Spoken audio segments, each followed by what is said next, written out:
રાજકોટના ward number 18ના કોઠારિયા સોલવંટ વિસ્તારમાં આમ આદમી પાર્ટી દ્વારા ડોર ટુ ડોર પદયાત્રા કરી રાજકોટના વોર્ડ નંબર 18ના કોઠારિયા સોલવંટ વિસ્તારમાં આમ આદમી પાર્ટી દ્વારા ડોર ટુ ડોર પદયાત્રા કરી લોકો મુલાકાત કરી અને લોકોને આમ આદમી પાર્ટીને એક મોકો આપે તેવી અપીલ કરી હતી. અને વોર્ડ નંબર 18 એ રાજકોટનો સૌથી મોટો વોર્ડ છે અને આ વોર્ડમાં કોળી સમાજનું બીજા નંબરનું વોટિંગ થાય છે. તો કોળી સમાજ દ્વારા પ્રશ્ન ઉઠાવવામાં આવ્યો હતો કે કોળી સમાજનું આટલું વોટિંગ છે તો કોળી સમાજના માં કેમ ટિકિટ ન મળી. કોળી સમાજે સવાલ ઉઠાવ્યા હતા.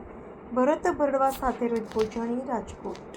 રાજકોટ મુકામે વિધાનસભા 71 વોર્ડ નંબર 18માં અમારા યુવા એડવોકેટ ઉમેદવાર એવા સુરજભાઈ બગડા, રાજેશભાઈ પટેલ, અમારા રીટાબેન, સોનલબેન, જેઓએ આમ આદમી પાર્ટી વોર્ડ નંબર 18માંથી ઉમેદવારી કરી છે.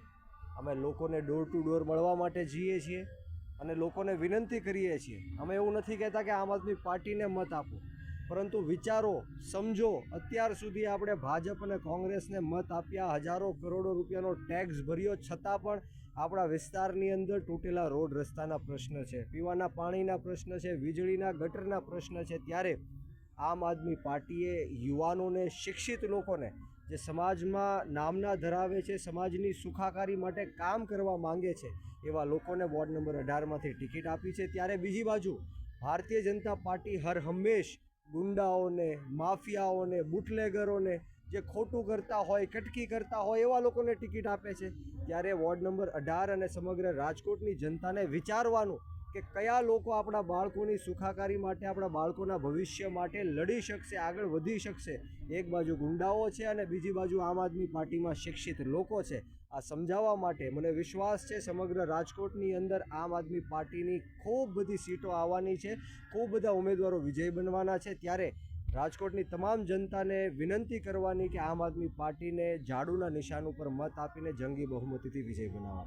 બીજો પ્રશ્ન છે, વોર્ડ નંબર 18 છે ખૂબ જ મોટો છે અને કોળી સમાજનો જે વોર્ડ છે તે બીજા નંબરે આવે છે. તો રાજકોટમાં કોળી સમાજના આગેવાનો દ્વારા એવું કહેવું છે કે વોર્ડ નંબર 18માં જે કોળી સમાજમાં છે તેને કેમ કોઈ ટિકિટ આપવામાં નથી આવી? આપની ખૂબ સાચી વાત છે કે વોર્ડ નંબર 18ની અંદર બીજા નંબરનું વોટિંગ કોળી સમાજનું છે, પરંતુ કોળી સમાજ સમગ્ર ગુજરાતની અંદર એટલી મોટી સંખ્યામાં છે. ક્યાંક ટિકિટ મળી હોય, ક્યાંક ટિકિટ ન મળી હોય, પરંતુ ચોક્કસપણે આમ આદમી પાર્ટી છે એ કોઈ સમાજ, જ્ઞાતિ, ધર્મના ભેદભાવ વગર બાળકોના ભવિષ્ય માટે, બાળકોની સુખાકારી માટે, લોકોના હક અધિકાર અને ન્યાય માટે લડતી એવી પાર્ટી છે. ત્યારે હું તમામ લોકોને કહેવા માંગીશ કે કોઈ પણ સમાજ કે નાત જાતના ભેદભાવ વગર આપણે સૌએ ઝાડુના નિશાન ઉપર મત આપીને આમ આદમી પાર્ટીને વિજય બનાવવા. નગરપાલિકાની અંદર જે સ્વરાજની ચૂંટણી આવી રહી હતી તેમાં મેં ટિકિટ માંગી હતી.